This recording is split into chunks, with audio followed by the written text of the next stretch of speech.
नमस्कार, मैं हूं जितेंद्र कुमार सोलंकी और आज की विशेष खोज में हम मनावर से 1.5 किलोमीटर दूर एक ऐसे स्थान पर आए हैं। क्योंकि इस स्थान पर आना इसलिए ज़रूरी था, हम चिड़ी संगम स्थल पर गए थे और चिड़ी संगम जो संगम स्थल था वहाँ पर लालपुरी महाराज जी जो थे, जो उनकी तपस्या स्थली थी, उन्होंने वहाँ काफ़ी विकास के भी कार्य किए, काफ़ी आध्यात्मिक जो कार्य करने थे उन्होंने चिड़ी संगम में किया। उसके पश्चात में उनका जो अंतिम दौर जो रहा है वो मनावर में बीता और मनावर में बीतने के साथ में उन्होंने यहाँ साधनाएं भी की और अंतिम उनकी समाधि भी यहीं पर हुई। तो आइए हम बाबा जी के बारे में जानेंगे कि लालपुरी महाराज जी कब आए और कैसे आए और उन्होंने किस तरह का यहाँ पर साधना स्थली पर निर्माण भी किए, कई प्रकार के विकास कार्य जैसे उन्होंने चिड़ी संगम में किए थे। तो महाराज जी से मैं अभी यहाँ कुछ बात करूँगा विशेष। महाराज जी पहले आपका नाम बता दें। प्रभुपुरी जीवन। महाराज जी, लालपुरी महाराज जी यहाँ कब आए थे? यहाँ 80 के पहले आए थे। 80 के पहले आए थे। और कितने वर्षों तक वे यहाँ पर साधना करते रहे? यहाँ 30 साल तक। 30 साल तक। हाँ, इन्होंने समाधि कब ली? 99 में। और इस बीच में बाबा जी लगातार जो जिस तरह चिड़ी संगम भी जाते आते रहते थे क्या? जी। तो ये यहाँ के सेवक है और बाबा जी यहाँ पर समाधि जो ली थी वो 1999 में बाबा जी ने ली थी। और लालपुरी जी महाराज के बारे में जैसे कहा जाता है कि वे काफ़ी पहुँचे हुए संत थे, सिद्ध संत थे और साथ में उनके अंदर जो एक दृष्टिकोण था वे एक आर्किटेक्ट दृष्टिकोण के थे। वे बिल्कुल निर्माण कार्यों में बिल्कुल बहुत विकास कार्यों में बड़ा विश्वास करते थे। उनके परिणाम स्वरूप उन्होंने कई स्थानों पर निर्माण भी किए, मंदिरों के भी निर्माण किए, यहाँ पर भी काफ़ी कुछ निर्माण करवाए, मंदिरों के निर्माण करवाए। वे एक खुले दिमागी संत थे और काफ़ी वे जगह जगह जाकर जो विकास करते थे और जो आध्यात्मिक विचारधारा को फैलाते थे। आइए अब मैं आपको उनके समाधि स्थल पर ले जाऊंगा। बाबा कहाँ बैठते थे, किस तरह धुनी रमाते थे और इस स्थान को आप देखेंगे। सबसे पहले ये मनावर से 1.5 किलोमीटर दूर है, कस्तली कहते हैं इसे, और एक पहाड़ी के ठीक नीचे की तरफ एक तालाब है। आपको वहाँ दूर से दिखेगा एक तालाब। हाँ, कस्तली का ये तालाब है और इस तालाब के ठीक किनारे पर यह मंदिर बना हुआ है और ये मंदिर गुप्तेश्वर महादेव के नाम से प्रसिद्ध है। और बड़ी बात यह है कि यहाँ साधु संतों का आज भी वर्तमान समय में डेरा है और वे आज भी यहाँ पर साधनाएं करते हैं। आइए पहले हम लालपुरी महाराज जी जहाँ पर धुना रमाते थे और बैठते थे, मैं उस स्थान पर ले जाऊँगा आपको। ये बाबा जी का धुनी स्थल है। बाबा जी इस स्थान पर बैठकर वहाँ धुनी रमाते थे। आइए ये देखेंगे यहाँ से बाबा जी की गादी। बाबा जी की गादी है जी। बाबा जी यहीं पर बैठते थे, विराजते थे और यहीं से बैठकर धर्म के क्रियाकलाप करते थे, साधना करते थे। और वे काफ़ी समय तक उन्होंने यहाँ पर साधना की। 30 वर्ष कम से कम उन्होंने अंतिम समय उन्होंने इसी स्थान पर बिताया और आखिरी सांस तक वे इस स्थान पर रहे और अंतिम समय में उन्होंने इसी स्थान पर समाधि भी ली। यह मैं दिखाना चाहूँगा आपको धीरे से। महाराज जी की फ़ोटो जो है ये है लालपुरी बाबा। ये चिड़ी संगम में रहे, काफ़ी समय इन्होंने वहाँ साधना की। उसके पश्चात में अंतिम समय इन्होंने मनावर में बिताया। और कई ऐसी कहानियाँ बाबा जी के साथ जुड़ी है कि बाबा जी जब चिड़ी संगम में थे तो जब वे सुबह स्नान करने जाते थे तो बताया जाता है कि जो मुर्दा होता है वो बिल्कुल कई 1 महीने तक 30 दिनों तक लगातार बाबा जी को परेशान करते रहा, जिसके परिणाम स्वरूप बाबा जी वहाँ के स्थान को छोड़कर फिर आगे के स्थान पर आए और उन्होंने वहाँ पर मंदिर बनाया जहाँ हनुमान जी ने उनको सपने में कहा था कि भाई मैं यहाँ विराजित हूँ, मुझे कहीं और विराजित कर दो। तो बाबा जी द्वारा वो हनुमान मंदिर जो हमने दिखाया भी है। ऐसी कई सारी कहानियाँ हैं। और अभी मैं जहाँ बाबा जी धुना रमाते थे तो मैं उस स्थान पर लेके जाऊंगा आपको। ये है बाबा जी का धुना।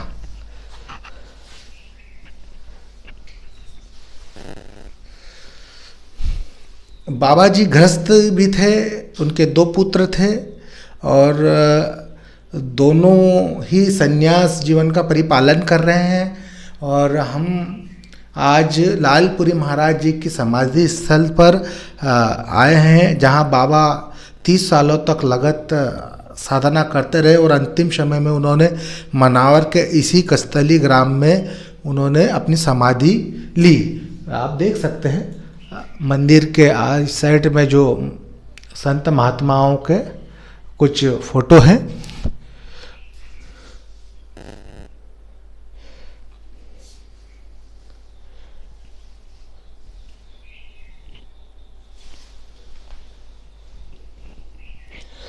ये तो बाबा जी के धोना था। अब हम बाबा जी के समाधि स्थल पर जाएंगे। ये क्या महाराज जी माला यही पहनते थे क्या? ये वही है जी। हाँ, एक विशेष चीज़ है, इसको दिखाएं इकबाल भाई थोड़ा जूम करके। वीणा है, वो भजन करते थे जब बाबा जी वीणा के भजन। के जो चीज़ें थी, बाबा जी जो अपने साधना के समय जो उपयोग में करते थे और जो पहनते थे, वो ये रुद्राक्ष की माला है, ये शंख है और ये वीणा जिससे वे भजन करते थे। ये बिल्कुल आप जरा गौर से दिखाएंगे, जरा जूम करके और दिखा सकते हैं। बाबा जी की ये जो वीणा है, इसी से भजन करते थे, वे इसे बजाते थे। बाबा जी का चिमटा, लालपुरी महाराज जी जिस चिमटे का उपयोग करते थे, और हो सकता है महाराज जी के द्वारा जो फोटो के उनकी हैं, कुछ पिक्चर्स भी हैं यहाँ पर हैं महाराज जी के द्वारा। ये बाबा जी की फ़ोटो के सारे साधु संतों के साथ में के संत महात्माओं की फ़ोटो के हैं। बाबा जी जिस चिमटे का उपयोग करते थे वो भी यहाँ पर ये बजाते हुए जो आता है, कुछ दिखाएंगे विशेष करके। और आप देख सकते हैं बाबा जी की ये गादी है, जहाँ पर उनके द्वारा जो उपयोग में लाए गए थे, जो वे पहनते थे माला रुद्राक्ष की, इसे शुद्ध मालाएँ भी वहाँ पर अभी सुरक्षित करके रखी हुई है। अब हम लालपुरी महाराज जी की समाधि स्थल की ओर आए हैं और बाबा जी के समाधि स्थल पर आ चुके हैं। बाबा जी का जो बाबा जी ने जिस स्थान पर समाधि ली, वो ये स्थान है। 1999 में उन्होंने समाधि ली थी और वे यहाँ पर उन्हें समाधिष्ट किया गया था। 1999 में ही ली थी ना। ये बाबा जी के पग चिन्ह और बिल्कुल यह नाम भी लिखा हुआ है, दिखाएंगे जरा इकबाल भाई, श्री लालपुरी जी महाराज, ये पग चिन्ह बाबा जी के। और ये जो प्रतिमा है सामने जो दिख रही है समाधि के ऊपर, बाबा लालपुरी जी महाराज की समाधि मूर्ति है। तो हमारे भारत की इस भूमि पर कई साधु संत औलिया पीर पैगंबर पैदा हुए और इस देश के अंदर की एक संस्कृति रही है, शांति का प्रतीक रहे हैं और जीवन में जहाँ भी गए अध्यात्म की ऊर्जा को बिखेरते गए, लोगों को जोड़ते गए। और ये एक ऐसा निर्जन स्थल था जहाँ इस स्थल पर आज कई पेड़ पौधे से लगाकर काफ़ी निर्माण हो चुका है। जब बाबा जी आए थे तब बताया जाता है कि यहाँ सिर्फ एक कोटला था और गुप्तेश्वर महादेव जी की लिंग थी। मैं उधर भी लेके आपको जाऊँगा। और एक और महान पुरुष सिद्ध संतों के इस स्थल पर लालपुरी महाराज जी के जो शिष्य थे प्रदीप पुरी जी, उन्होंने भी समाधि ली है। तो उनकी जो समाधि स्थल लालपुरी जो महाराज के जो शिष्य थे, उनकी समाधि स्थल पर हम आए हैं। परम पूज्य श्री प्रदीप जी पुरी महाराज ये 14 जनवरी 2017 मकर संक्रांति के दिन उन्होंने समाधि ली। महाराज जी के ये शिष्य थे और एक महत्वपूर्ण ऐसा स्थान जहाँ आध्यात्मिक शांति और ऊर्जा का आपको एहसास होगा। इधर की तरफ आप बरगद का पेड़ देखेंगे, काफ़ी पुराना बरगद का पेड़ है। राइट साइड बिल्कुल मंदिर के चारों ओर जो आप देखेंगे पेड़ पौधे और कुछ मकान भी दिखेंगे आपको छोटे बड़े। बाबा जी जहाँ भी रहे हैं उन्होंने काफ़ी विकास का कार्य किया है। काफ़ी समय तक लालपुरी जी माता जी बाबा जी जैसे मैंने बताया था कि गृहस्थी थे। बाबा जी के साथ में जो माता जी थी ये उनकी समाधिष्ट है। माता जी ने भी यहीं पर समाधि ली। और बाबा जी के जो 2 पुत्र हुए थे, 2 ही थे ना, 5 पुत्र थे। बाबा जी के 5 पुत्र थे, 5 में से 2 सन्यासी हो गए, बाकी के गृहस्थ। लालपुरी महाराज जी के 5 पुत्र थे, जिनमें से 2 सन्यासी हो गए। उनमें से एक महाराज श्री है, महाराज जी लालपुरी महाराज जी के पुत्र हैं। और एक हम पहले मिल चुके हैं पिछले ब्लॉक में। और 3 गृहस्थी हैं, 2 सन्यासी। बाबा जी का जो जीवन रहा बिल्कुल शांतिमय रहा, शांति के प्रतीक बने रहे। और जिस जगह गए उसका जीर्णोद्धार किया, मॉडिफाई किया, उसको काफ़ी सुधार में लाए उस स्थान को।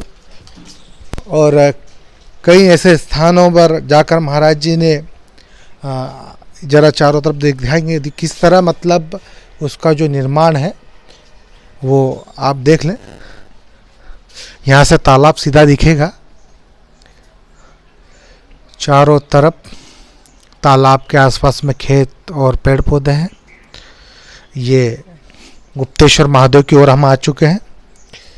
अब गुप्तेश्वर महादेव जो शिवलिंग है वहाँ पर आ चुके हैं। सर्वप्रथम हम यहाँ पर गणेश जी और मुसकराज, जो गणेश जी की सवारी बताई जाती है, आप देख सकते हैं। ये काफ़ी दुर्लभ है। अधिकतर क्या होता है, ये महाराज जी लालपुरी जी द्वारा, मैंने कहा वे एक अच्छे इंजीनियर आर्किटेक्ट थे। उन्होंने वहाँ पर भी अपने श्री संगम में भी मंदिरों का अच्छा खासा निर्माण किया था। उसी तरह उनकी जो अदा जो है, जो निर्माण करने की जो क्षमता है, जो कलाकारी है, वो आप देख सकते हैं। आर्किटेक्ट स्ट्रक्चर किस तरह उन्होंने प्रतिमा को नवनिर्मित किया, ऐसा लगता है कि हजारों साल पुरानी बनी हो। चूँकि महाराज जी का जो हुनर था वो काफ़ी मजबूत था निर्माण कार्यों में। वे काफ़ी अच्छे इंजीनियर समझ सकते हैं। पता नहीं उन्होंने इंजीनियरिंग की डिग्री ली कि नहीं ली, बाकी वे अच्छे इंजीनियरों को पछाड़ सकते हैं। क्योंकि मैंने देखा है कि उनके द्वारा जो भी निर्माण किए गए हैं काफ़ी, ये इच्छापूर्ण हनुमान जी का है, ये भी महाराज जी के द्वारा शायद निर्माणित किया गया है। देखिए सिंहासन भी पत्थर का या कुछ ऐसा बनाया गया है और काफ़ी खूबसूरत बनाया गया है। ये महाराज जी जो लालपुरी जी हैं उनके द्वारा ही इसका निर्माण किया गया था। तो आप समझ सकते हैं कि लालपुरी महाराज जी ऐसी हस्ती थे जो जहाँ जाते थे वे कुछ न कुछ अपने हाथों से नव निर्माण करते थे। अब यहाँ से नंदी महाराज स्वाभाविक है, जहाँ शिवलिंग होती है वहाँ नंदी महाराज बिल्कुल विराजित होते हैं। यहाँ हम गुप्तेश्वर महादेव की ओर आ गए। जब महाराज जी यहाँ आए थे 1980 में, तब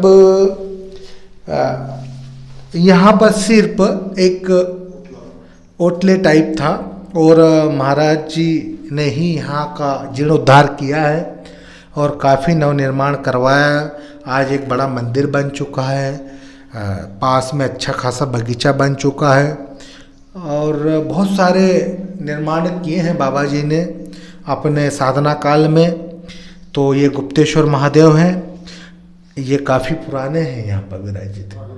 हाँ, अति प्राचीन है। पर जब इसका जीर्णोद्धार तभी हुआ जब लालपुरी महाराज जी ने यहाँ पर आकर उन्होंने इनका नवनिर्माण करवाया मंदिर का।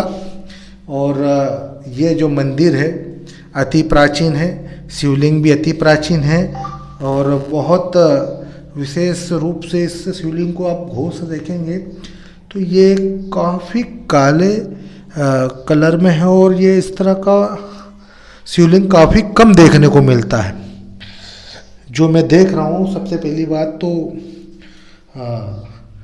पूर्वमुखी है। तो बाबा जी एक लंबे समय तक अपनी साधना उन्होंने की इस स्थान पर। बाकी तो बहुत कुछ बाबा जी ने बनाया है। यहाँ पर भी मंदिर है, शिवलिंग विराजित है, कई सारी प्रतिमाओं के साथ में कुछ। और यहाँ पर एक और चीज़ है, बाबा जी द्वारा जो जिस तरह में भजन कीर्तन करते थे तो वीणा, ये है वीणा, लालपुरी महाराज जी द्वारा इसका उपयोग किया जाता था।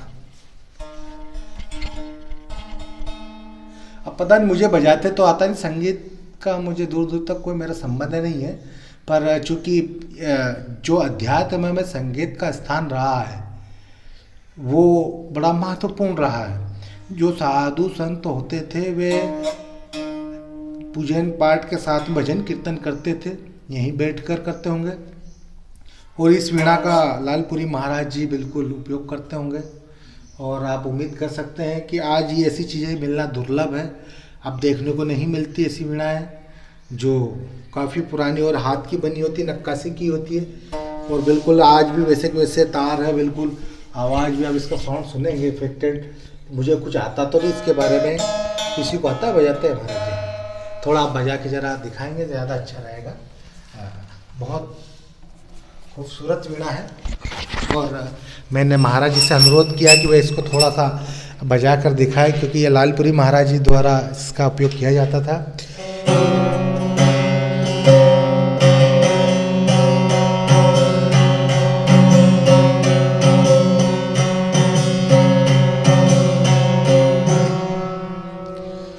तो आप समझ सकते हैं कि अध्यात्म के साथ साथ में महाराज जी संगीत में भी काफ़ी रुचि रखते थे। नव निर्माण में, स्ट्रक्चर निर्माण में भी काफ़ी उनका हाथ मजबूत था। वो काफ़ी कुछ इस क्षेत्र में निर्माण करके इस क्षेत्रों को काफ़ी समृद्ध बनाया उन्होंने। ये अन्नपूर्णा भंडार है, यहाँ पर भोजन प्रसादी ग्रहण की जाती है। क्योंकि जब भंडारा होता है, जब भी कोई विशेष कार्यक्रम होता है तो यहीं पर साल में 3 बार भंडारे होते हैं। कम से कम साल में 3 बार महाराज जी बता रहे हैं कि भंडारा होता है। और यहाँ पर ही भोजन प्रसादी बांटी जाती है। महाराज जी बता रहे, बाबा जी कई बार यहाँ आकर ही बैठते थे और यहीं गादी लगा लिया करते थे और बैठ जाया करते थे। भक्तों से भी यही चर्चा उनकी हुआ करती थी, धार्मिक चर्चाएं हो, आध्यात्मिक चर्चाएं हो। तो इस स्थान पर काफ़ी शांति है। इससे पहले हम जब लालपुरी महाराज जी द्वारा स्थापित चिड़ी संगम में जो स्थान था वहाँ पर भी वे काफ़ी समय रहे और उन्होंने काफ़ी कुछ नवनिर्माण किया। कई मंदिर और स्कूल का भी वहाँ पर निर्माण बताया जाता है। तो आप समझ सकते हैं कि बाबा जी द्वारा कितने अच्छे कार्य किए गए हैं। एक अच्छे सिद्ध संत थे, पहुँचवे संत थे। वे लोक कल्याण के लिए लगातार अथक प्रयास करते रहे। जब तक वे रहे उन्होंने इस स्थान पर ही नहीं वरन जहाँ जहाँ भी गए वे उस स्थान को उन्होंने जीवित कर दिया। निर्जीव अवस्था को ही जीवित करने का काम ही एक महान संत का ही हो सकता है। तो आज की विशेष खोज में हमारी संपूर्ण रूप से जो खोज थी वो यही थी। और आप सबसे मेरा अनुरोध है कि मेरे इस चैनल को लाइक कीजिए, कमेंट्स कीजिए, शेयर कीजिए और सब्सक्राइब करना ना भूलें, ताकि हम ऐसी विशेष खोजें करते रहें। जय हिंद, जय भारत।